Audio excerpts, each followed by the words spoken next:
Hello guys. Hey guys, আমি হলাম হাসান। মাঠে এসেছি। তোমরা সবাই আমার খালনি করে দেখতে পাচ্ছ।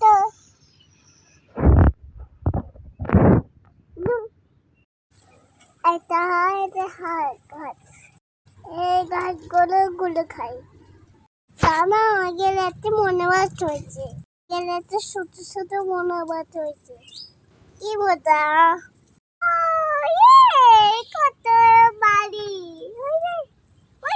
একটা দোকান